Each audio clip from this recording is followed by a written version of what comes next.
Et on fait au mieux. Donc nous avons avec vous une petite heure à passer ensemble. Je vais essayer de laisser un peu de temps pour les questions à la fin. Cette fois-ci, le micro-baladeur marche, donc à la différence d'hier. Voilà, je sais que vous avez d'autres conférences pour la suite. Les frères me reprochent souvent de ne pas être assez patient.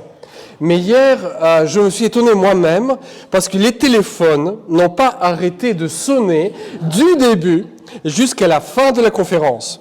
Et je suis resté d'une patience toute angélique. Donc vous noterez ce jour magique, c'est une manière de dire que vérifier le vôtre, éventuellement, pourrait sonner. Ça n'arrive jamais, mais c'est possible. Voilà. Si vous voulez bien, commençons par une petite prière. Au nom du Père, du Fils et du Saint-Esprit. Amen. Notre Père, qui es aux cieux, que ton nom soit sanctifié, que ton règne vienne, que ta volonté soit faite sur la terre comme au ciel. Donnez-nous aujourd'hui notre pain de ce jour. Pardonnez-nous nos offenses, comme nous pardonnons aussi à ceux qui nous ont offensés. Ne nous laisse pas entrer en tentation, mais délivre-nous du mal. Amen. Dieu de miséricorde, notre Père, ton Fils unique, en mourant sur la croix, a voulu que la Vierge Marie, sa mère, soit aussi notre mère. Accorde ton Église, soutenue par son amour, la joie de donner naissance à des enfants toujours plus nombreux, de les voir grandir en sainteté, et d'attirer à elle toutes les familles des peuples par Jésus, le Christ notre Seigneur. Amen. Au nom du Père, du Fils et du Saint-Esprit. Amen. Donc le sujet que nous nous proposons de traiter aujourd'hui, c'est Marie, mère de l'Église. Il se trouve parfois que les gens se trompent de salle, donc si ce n'est pas la bonne conférence, c'est le moment de changer. Ne restez pas par une politesse excessive. Voilà, Marie, mère de l'Église. Et d'une certaine manière, c'est plus simple de parler de Marie que de parler de l'Église. Notre amour de l'Église a été blessé, éprouvé. Pas ces dernières années. Qu'est-ce que nous entendons par l'Église? Qu'est-ce que l'Église? Quelles sont les images qui surgissent dans notre esprit quand nous évoquons ce thème de l'Église? Il y a d'abord quelques images cauchemardesques et néanmoins qui disent aussi quelque chose de ce que nous pouvons vivre. On peut imaginer l'Église comme une sorte de caserne. Je ne veux voir qu'une seule tête.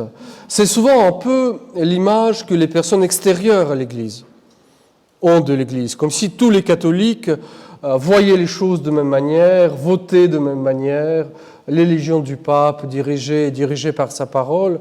Et nous sentons que bien sûr dans l'Église il y a quelque chose d'encore organisé. Pour qu'un pèlerinage comme le rosaire se passe, et se passe bien, il faut que ce soit organisé, qu'on obéisse à ce que les commissaires nous demandent. Et en même temps, nous sentons que cette représentation de l'Église caserne, c'est quelque chose aussi de faux, de blessant. Nous pouvons avoir expérience, à l'intérieur même de l'Église, une expérience de l'Église bureaucratique. Les papiers à remplir, voilà le parcours. Vous entrez dans le parcours, vous n'entrez pas dans le parcours. Vous entrez dans les cases, vous n'entrez pas dans les cases. Si nous entrons dans les cases, c'est très bien, mais puisque la vie déborde toujours des cases, donc nous nous retrouvons très souvent un peu à les périphéries de ces cases-là. Et puis aussi, il y a l'immense fantasme de l'Église curie romaine, dirigée, l'Église institution. L'Église institution, c'est assez étrange comment et pourquoi les personnes vont utiliser cette expression Église institution, les personnes, les chrétiens. Souvent, quand ce sont les chrétiens qui disent oui, mais c'est l'Église institution, c'est une sorte de manière de prendre les distances tout en restant dedans. Moi, ce qui m'intéresse, c'est ma relation personnelle avec le Christ, mais il y a aussi cet aspect de l'Église institution que peut-être je n'approuve pas, dans lequel peut-être je ne me reconnaît pas. Et moi, je pourrais continuer ma vie chrétienne un peu en dehors, en opposition, un certain décalage, il y a un certain jeu vis-à-vis de cette institution. Et à la fois, nous sentons que pour que ce corps social qu'est l'Église existe, il faut l'aspect institutionnel, mais nous sentons aussi que si c'est l'institution qui prend toute sa place, il n'y a que cela, c'est véritablement un cauchemar, pas quelque chose qu'il est difficile, voire impossible d'aimer. Une autre image de l'Église qu'on pourrait utiliser, disons l'Église bistrot. L'Église bistrot a deux titres. D'abord, et c'est très intéressant, souvent nous entendons de l'Église qu'elle assure une sorte de service de proximité, et qu'elle soit à la portée de la main, que ce soit quelque chose d'immédiatement accessible. L'Église dans notre village, à l'intérieur de notre village. C'est très intéressant, les personnes qui vont aisément faire 20, 30 minutes en voiture pour aller faire leurs courses auront énormément du mal à se déplacer pour aller à la messe ailleurs. C'est l'église de mon village.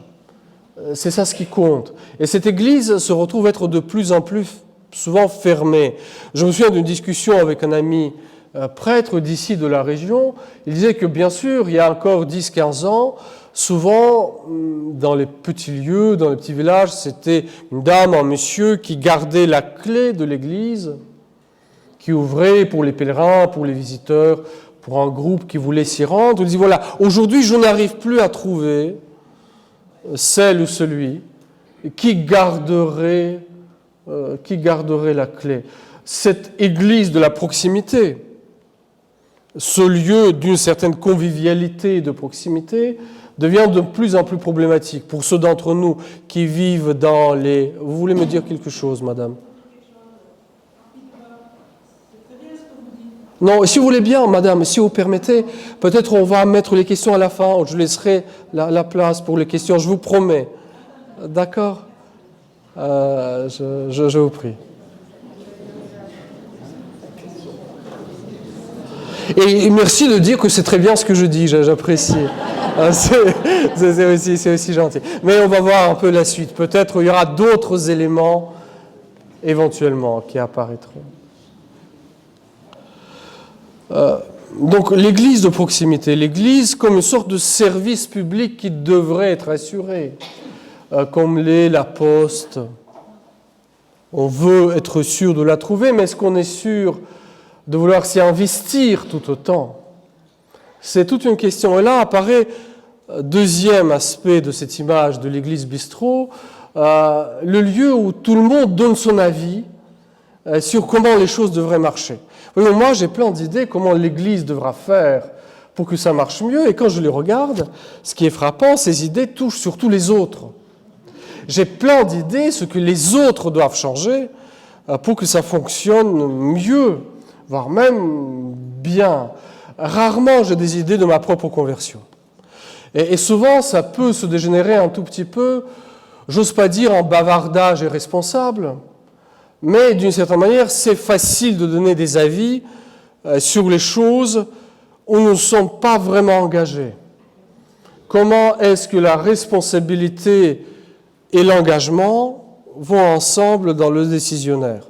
Voilà, cette première série des images que je présentais comme les images un peu cauchemardesques sont bien sûr des caricatures. Bien sûr des caricatures. Pourtant, elles disent quelque chose de notre expérience heureuse ou malheureuse de l'Église. Et de fait, ces images-là ne sont pas les images bibliques. Regardons maintenant quelques images que l'Écriture nous propose pour penser l'Église, pour dire l'Église.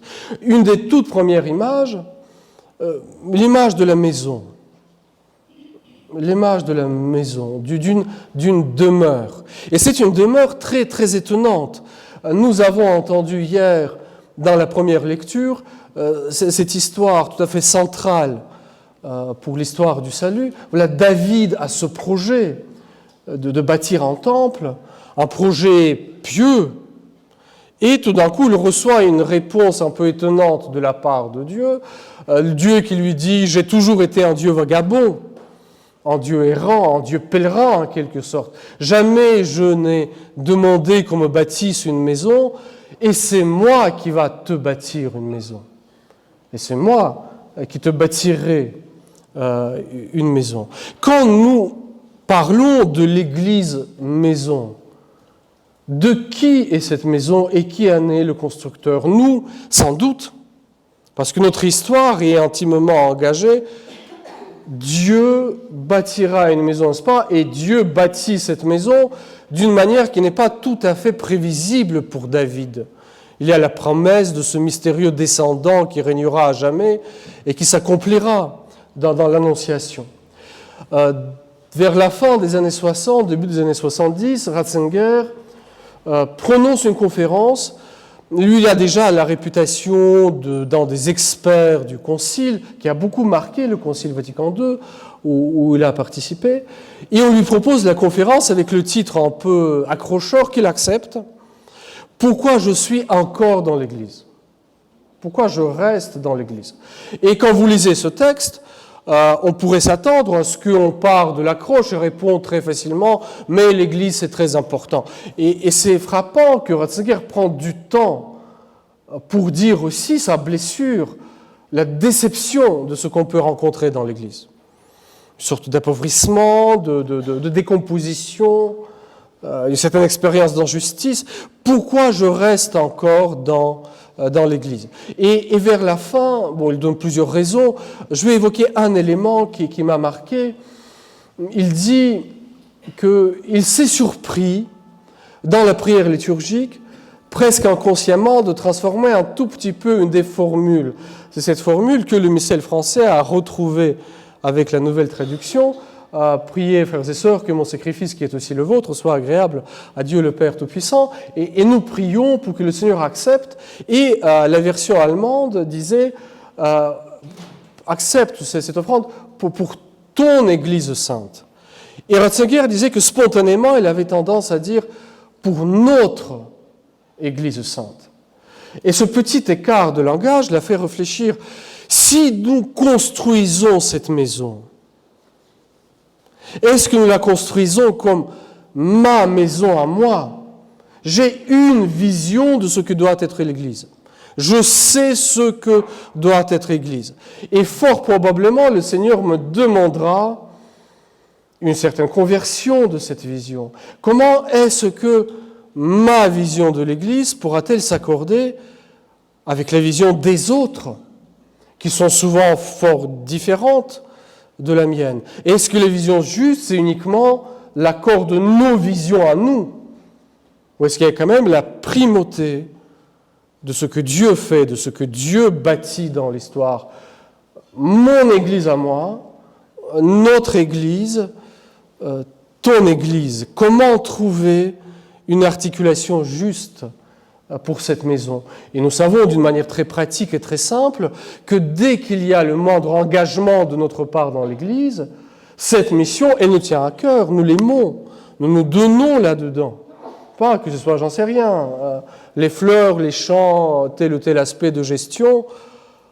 Quand arrive un moment de passer la charge, de s'en détacher, mon Église, mon projet, ma vision, puisque ces temps-ci j'y viens plus, notre Église, comment ça s'articule?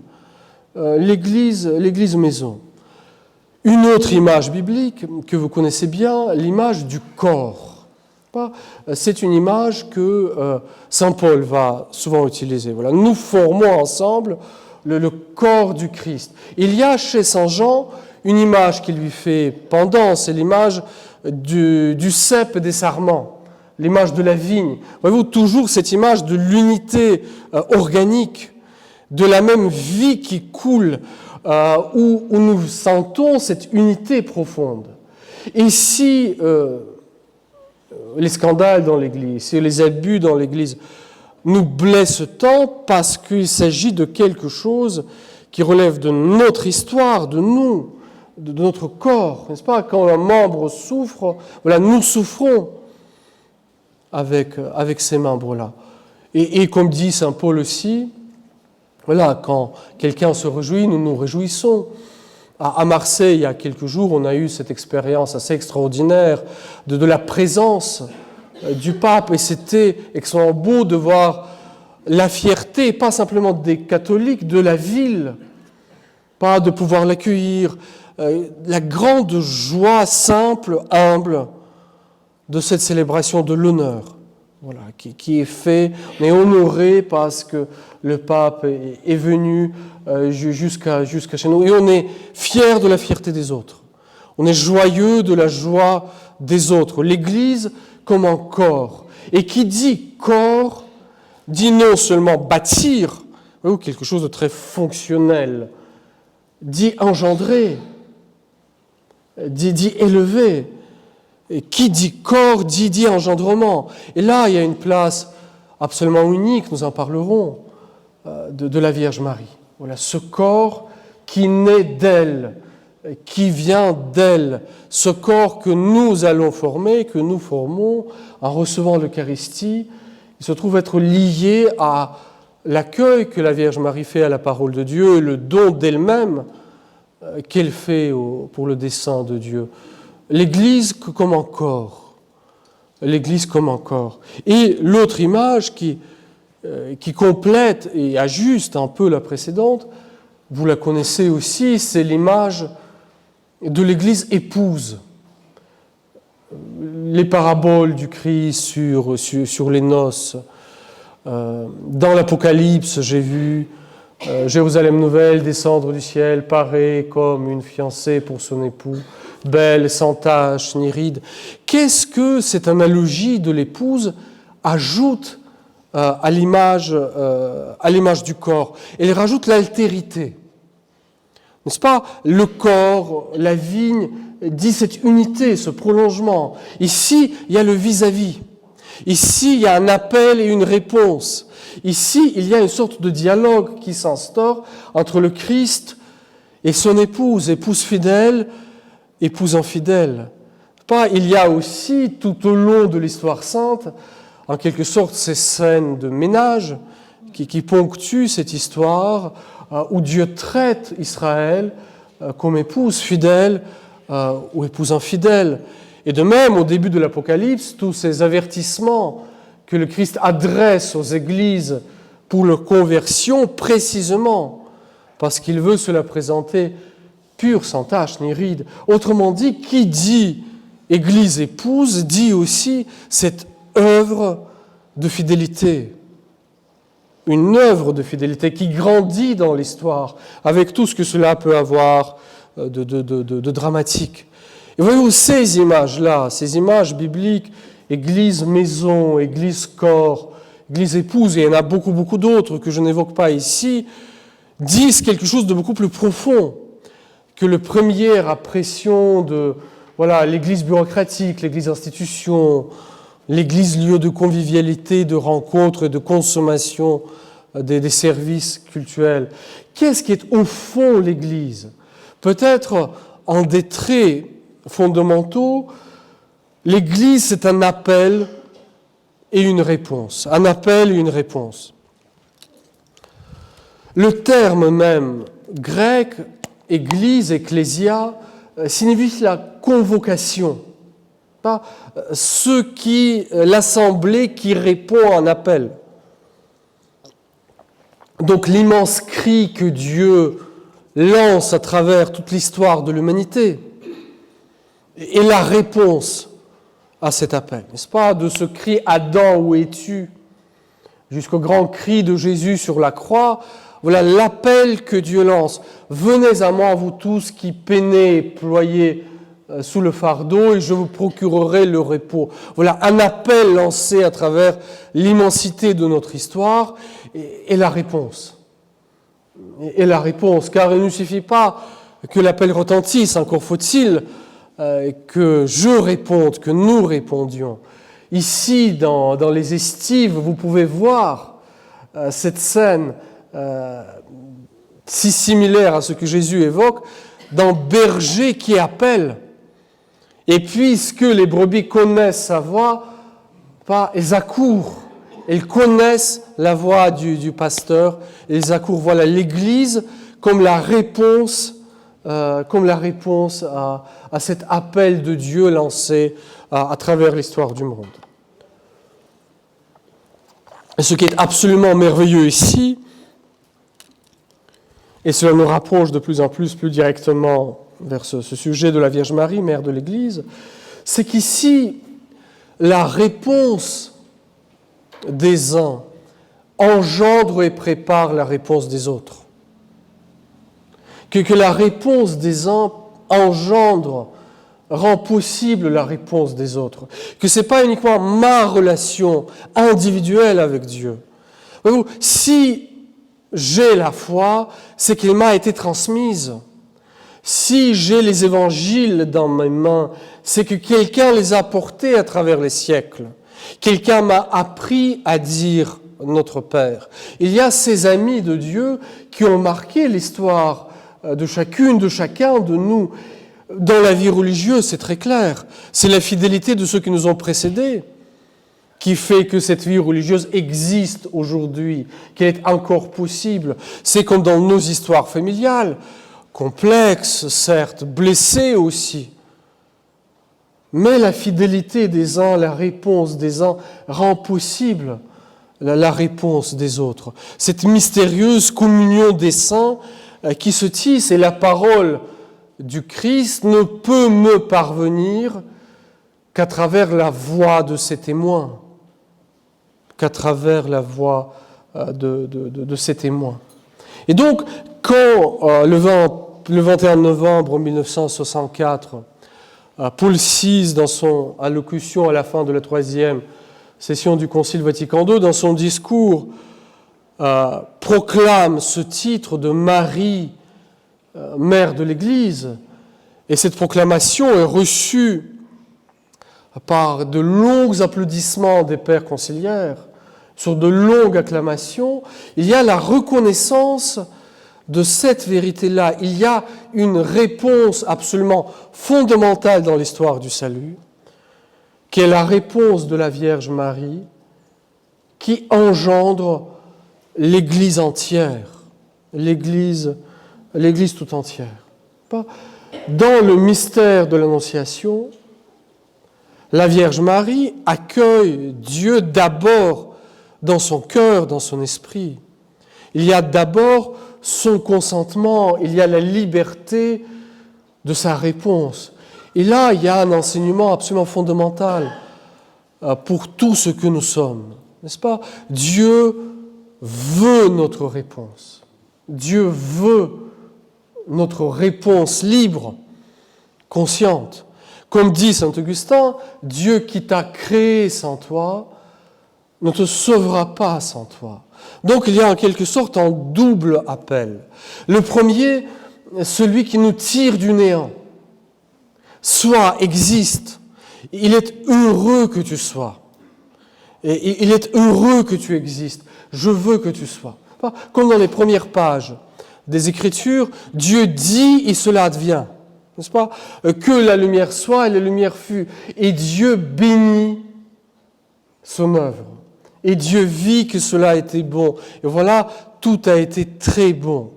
Cette œuvre de la création qui est un appel, une vocation, et les êtres viennent à l'existence. Ce qui signifie que pour toute vie, aussi insignifiante, aussi blessée, aussi cabossée soit-elle, à nos yeux, il y a d'abord cet appel fondamental de Dieu. Je veux que tu sois. Je veux que tu existes. Il est heureux que tu sois. Et c'est parfois facile à entendre. Il y a les situations où c'est presque insupportable. Quand vous accompagnez les ados marqués par un handicap depuis leur naissance, que signifie cette bénédiction de venir au monde dans une situation impossible, parce que la situation familiale est extrêmement complexe, parce qu'il y a cette réalité de l'handicap. Au moment quand vous en prenez conscience que ce n'est pas uniquement la douleur maintenant, que c'est toute une histoire de votre vie à venir qui est engagée. Et là, nous comprenons jusqu'à quel point il est vital pour tout être humain, que cet appel fondamental de Dieu existe, soit relayé par les personnes qui nous regardent, qui se penchent sur nous, et dont le regard nous dit « il est heureux que tu sois ». Il est heureux que tu existes. Comment le croire autrement pour beaucoup et beaucoup d'entre nous? Et vous voyez, c'est le début des conversations entre Bernadette et la dame. Parce qu'à cause de ce titre, la dame, on pense tout de suite à la différence d'âge. Mais Bernadette dit bien qu'elle avait le même âge que moi. Elle avait le même âge que moi. Donc quand elle dit la dame, c'est beaucoup plus le décalage de situation. N'est-ce pas? Elle perçoit cette apparition comme un être supérieur, la dame. Et cette dame s'adresse à elle avec une exquise courtoisie. Voulez-vous bien me faire la grâce de bien vouloir venir ici? Elle me regardait comme une personne regarde une autre personne. Elle me regardait comme une personne regarde une autre personne. Voilà, comme un écho de ce soi existe. Il est heureux que tu sois. Il est heureux que tu existes. Mais nous sommes venus à l'existence sans l'avoir choisi.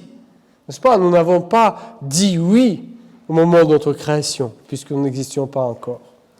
Pour notre conversion, pour notre vie chrétienne, pour cette réponse à Dieu qui engage toute notre histoire, quand nous savons que ce n'est pas uniquement un oui d'un moment, c'est toute une vie qui est donnée. Dieu attend, Dieu veut notre réponse. Et cette réponse s'y trouve intimement engagée dans notre vie de sainteté. Et vous voyez, la réponse de Marie au moment de l'incarnation est une réponse qui rend possible toutes les autres réponses qui viennent. Pas la foi chrétienne naît à ce moment-là. La foi chrétienne naît dans le cœur de la Vierge Marie quand elle se livre à l'action de Dieu. Et les pères vont insister beaucoup que Marie conçoit d'abord dans son esprit, dans son cœur, avant de concevoir dans son sein. La foi chrétienne est génétiquement mariale, elle vient de Marie. Qu'est-ce à dire? Souvenons-nous du début de la vigile pascale. Vous vous souvenez, on bénit le feu de Pâques, et c'est à partir de ce feu-là que seront allumés tous les cierges que nous porterons dans cette célébration. Voyez-vous, c'est le seul et même feu que chacun de nous porte en son nom propre, mais qui vient de ce feu pascal. Voilà, la foi chrétienne, la foi christique, la foi dans le Verbe fait chair, c'est la foi qui est née dans le cœur de la Vierge Marie. Quand Pierre proclame, comme nous l'avons entendu aujourd'hui, « Tu es le Christ, le Fils du Dieu vivant », ce qu'il proclame, ce n'est qu'un écho de ce que Marie dit « Je suis la servante du Seigneur, qu'il m'advienne selon ta parole ». Quand elle accueille le Verbe de Dieu, qui en elle prend chair, qui en elle entre dans notre histoire. J'ai beau être le plus protestant au monde, le plus évangélique au monde, j'ai beau déclamer que tout ce que les catholiques font ici, ce n'est que de l'idolâtrie, mais dès le moment où ma foi est chrétienne, dès le moment où je confesse que Jésus est véritablement Dieu fait homme pour notre salut, cette foi, elle est mariale. Elle est mariale, elle est génétiquement mariale, que je le sache ou non. Voilà, et ce corps qui commence à se construire dans le sein de Marie, c'est de ce corps-là que nous devenons membres. Vous vous souvenez, il y a ce chant eucharistique, Ave Vere Corpus, je te salue au vrai corps né de la Vierge Marie, qui a véritablement souffert, qui a été immolé sur la croix pour les hommes. Voilà. Ce corps que je reçois dans l'Eucharistie, ce corps que j'adore, c'est le corps qui a été constitué par l'acte de foi de la Vierge Marie. C'est pour ça que l'Église reconnaît en Marie digne mère du Rédempteur. Digne mère du Rédempteur. Qui est come meruisti portare, celui que tu as mérité de porter dans ton sein. Que signifie ce mériter? Elle a répondu. Voyez-vous, notre réponse qui vient bien sûr après la parole de Dieu, qui est absolument première et fondamentale. Mais c'est par notre réponse aussi que Dieu vient au monde. Et cette coopération de la Vierge Marie à l'œuvre de notre salut ne fait pas nombre, dira le Concile, avec l'œuvre du Christ. Qu'est-ce à dire ne fait pas nombre? C'est-à-dire, il n'y a pas d'un côté l'œuvre du Christ, et puis, en plus, comme quelque chose d'autre, une œuvre de Marie. C'est la seule et la même que le Christ accomplit et où Marie coopère par sa réponse. Et de cette réponse, faisons un pas en plus, il y a ce moment tragique entre tous, dramatique entre tous, qu'est la présence de la Vierge Marie au pied de la croix. Pas au pied de la croix de Jésus, se tenait sa mère. Femme, voici ton fils, voici ta mère. Donc, Jésus confie sa mère aux disciples qu'il aimait. Elle qui reste seule, elle qui reste en secours. C'est pas cette immense solitude. Elle va mourir, son fils unique. Voici ton fils. Donc le fils unique meurt pour que le fils d'adoption puisse naître, comme une sorte d'engendrement tragique, horrible et magnifique en même temps, parce que hier, j'ai eu la discussion hier avec une personne à propos de la Passion, vraiment une très belle discussion. Mais pourquoi cela? Pourquoi autant de souffrance, de douleur, de laideur de Passion? Pourquoi autant de laideur dans la Passion? Mais c'est que Dieu vient nous chercher là où nous sommes, et pas là où on aurait dû être. Il se peut que le bus nous attend à l'arrêt de bus, mais nous sommes ailleurs.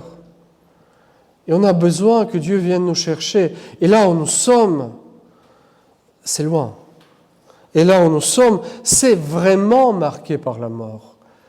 Et vraiment marqué par le péché. Je pense aussi que toutes les histoires horribles et monstrueuses que nous avons entendues ces dernières années nous font prendre conscience de la réalité du péché. N'est-ce pas? Que le péché, ce n'est pas uniquement une maladresse, que ce n'est pas uniquement un manque d'attention, ce n'est pas uniquement la sauce renversée sur la nappe, que les hommes posent les actes monstrueux qui blessent très profondément leurs semblables, voire même qui semblent détruire irréparablement quelque chose en eux. Que signifie le salut ici? Pas que signifie le salut pour ces victimes? Que signifie la guérison pour ces victimes? Et la question encore plus redoutable, que signifie la guérison, le pardon, la rédemption pour ceux qui posent ces actes? Et du coup, tout d'un coup, le discours chrétien sur le pardon, sur la rédemption, prend une sorte d'épaisseur vertigineuse. Et la passion du Christ le dit. Il nous a aimés quand nous étions pécheurs. Et pécheur ne signifie pas juste maladroit. Il signifie les êtres qui posent les actes, qui de fait font mourir leur prochain.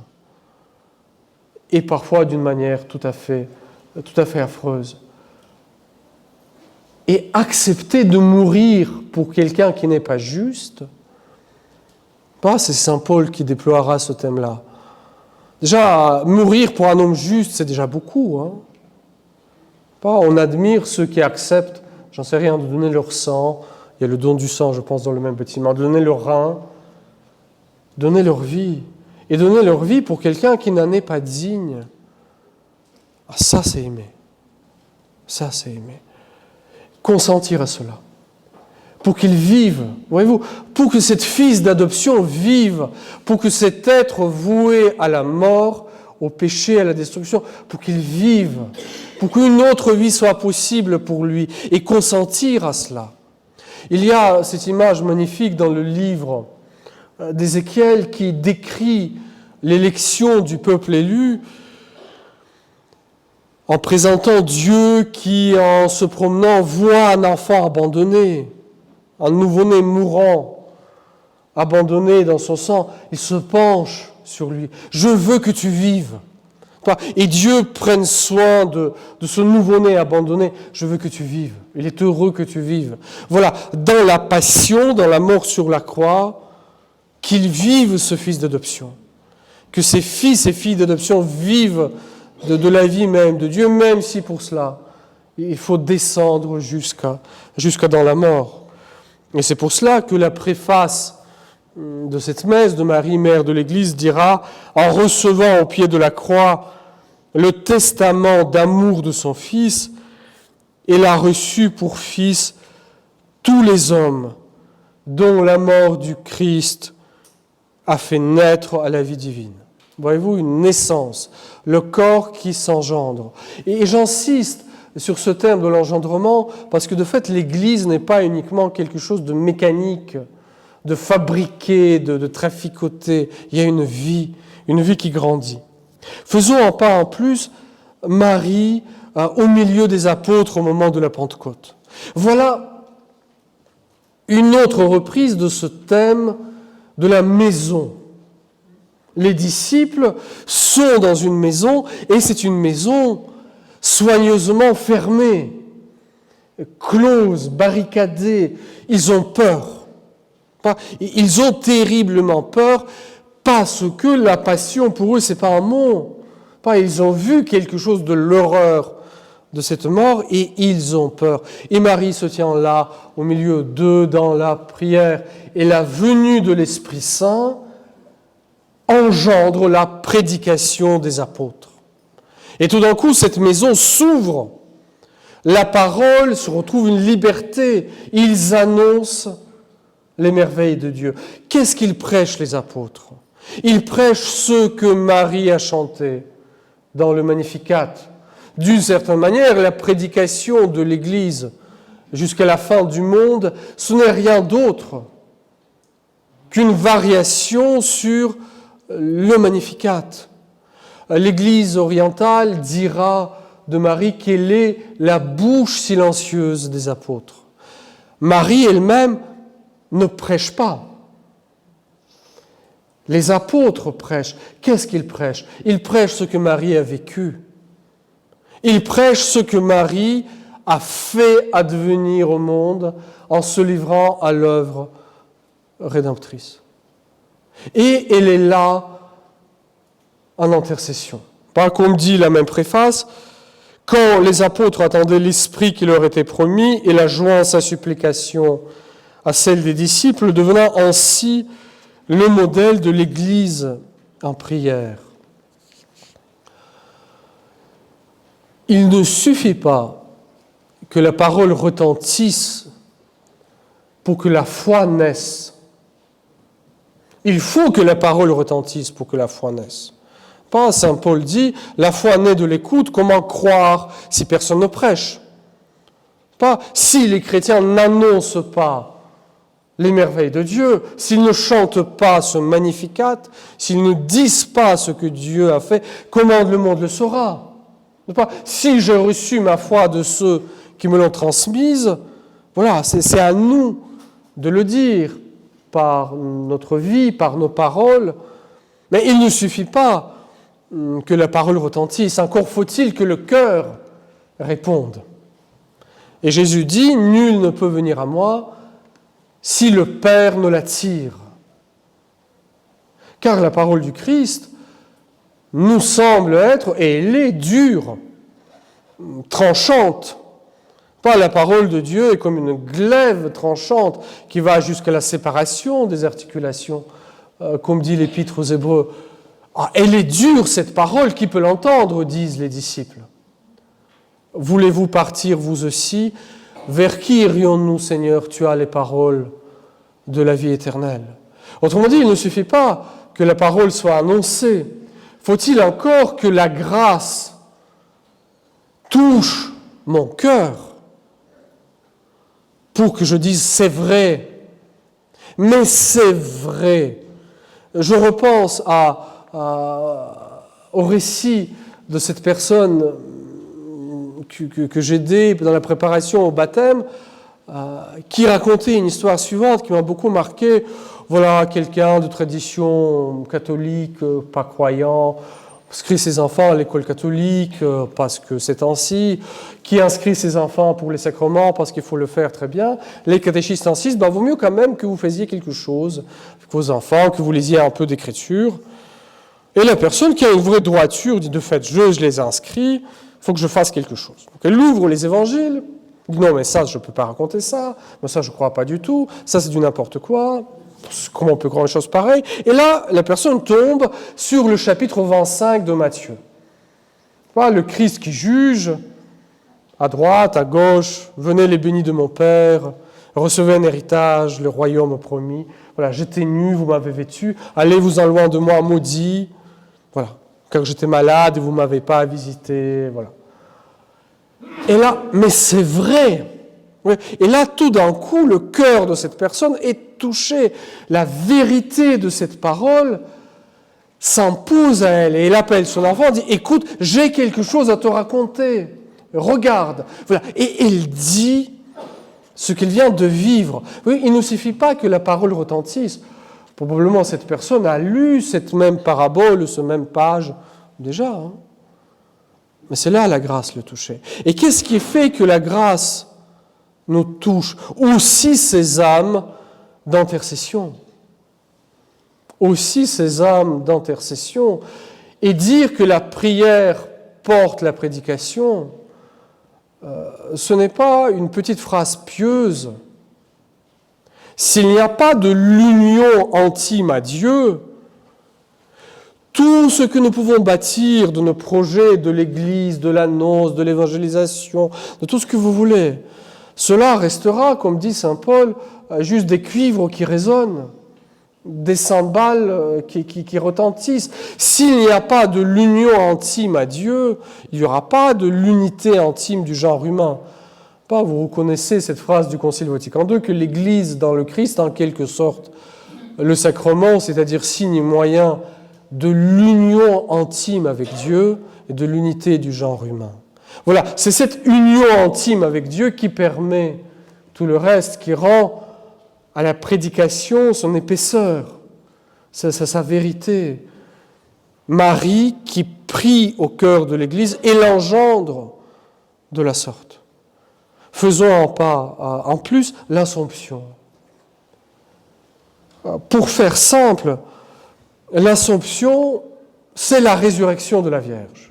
Voilà. Elle entre dans la gloire du ciel, non seulement dans son âme, mais dans son corps. Et tout comme au début, l'Écriture nous présente ce paradis terrestre avec un homme et une femme, le commencement de l'humanité à venir, voilà.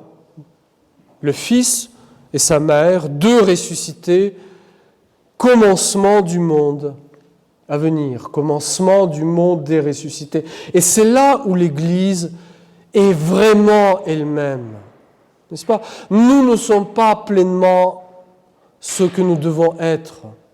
Il y a dans notre cœur beaucoup de choses à convertir, à transformer, à ressusciter. C'est dans cette résurrection finale que l'Église sera ce qu'elle est. Et Marie engendre cette Église tout au cours de l'histoire, par son intercession, par son attention maternelle. On comprend facilement qu'on peut être déçu par l'Église. Et nous avons mesuré jusqu'à quel point il n'était plus du tout évident d'aimer l'Église. Et il est tout à fait juste que nous puissions nous interroger, mais qu'est-ce que nous voulons aimer dans l'Église? Je peux aimer dans l'Église mes souvenirs d'enfance, le passé, quelque chose qui est clos, qui est derrière nous.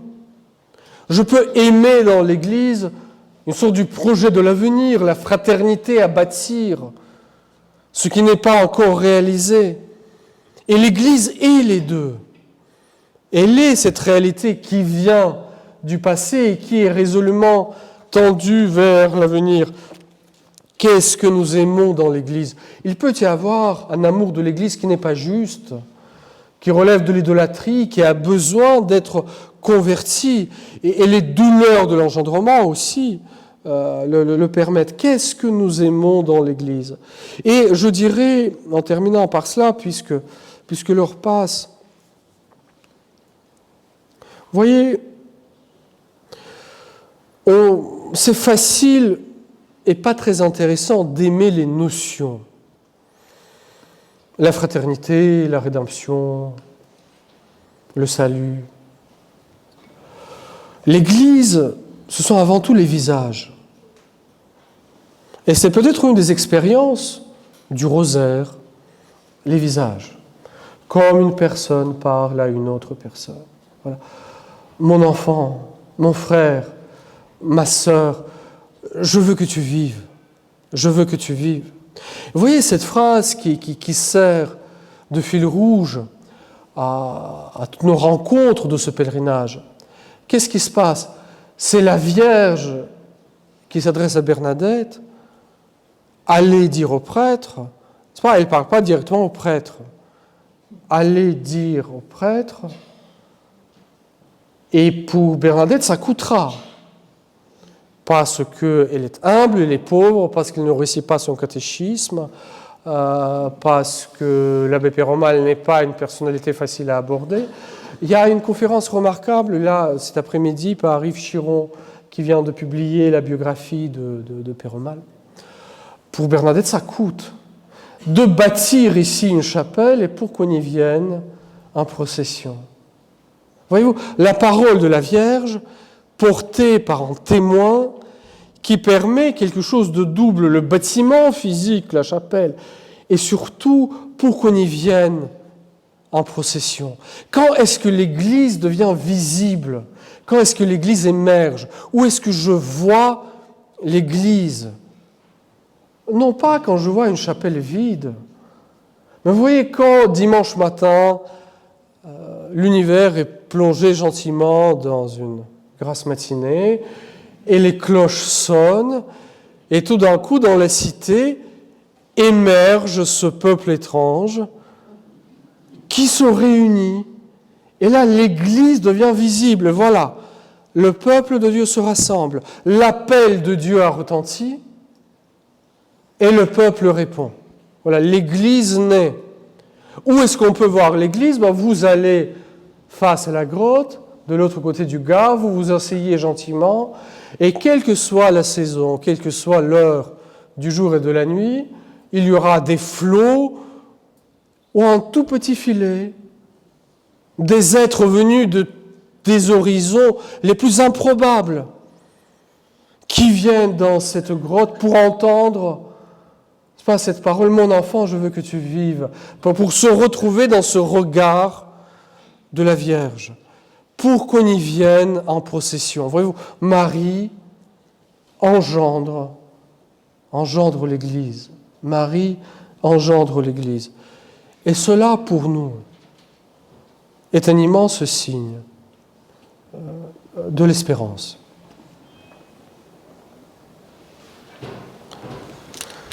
Voilà, vous étiez gentil, vous avez écouté attentivement, merci. Vous avez bravement pas dormi malgré l'heure de la sieste. On a 10 minutes parce qu'après il y a une autre conférence. Il y a deux choses une. Ou bien je vous passe le micro, ou bien je répète votre question. À qui la parole? Comme il était promis, je vous la donne. Je vous prie, madame. Vous venez de dire, bien sûr, qu'aujourd'hui, il faut dire ce qu'on ressent, ce qu'on peut avoir de beau à dire. Et Je pense qu'à l'heure actuelle, on ne peut pas, car il y a trop de choses négatives autour de nous qui nous fait grandir. Les choses négatives qui nous font aussi grandir. Oui, qui sont très dures aujourd'hui. Oui, oui, et vous savez, merci beaucoup. Je parlais de la passion, et de fait la passion, que cela nous plaise ou non, est constitutive de la vie chrétienne. Vous savez, il y a aussi le silence. Et c'est une chose de fait qui me fascine de plus en plus.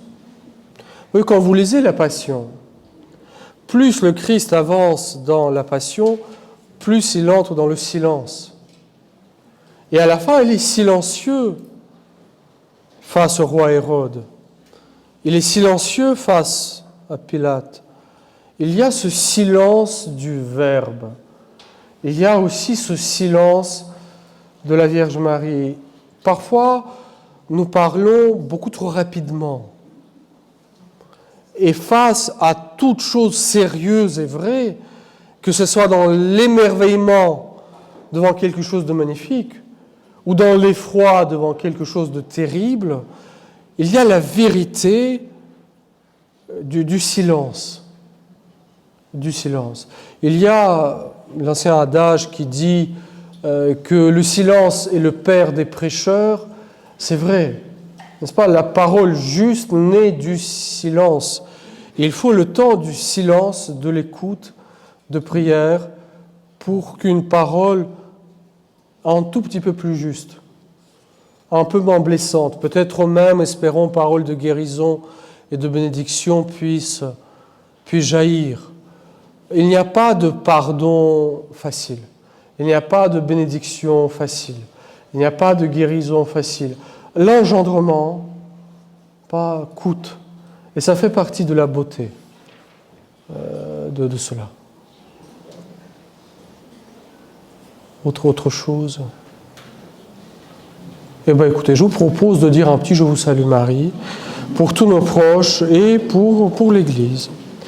Je vous salue Marie, pleine de grâce, le Seigneur est avec vous.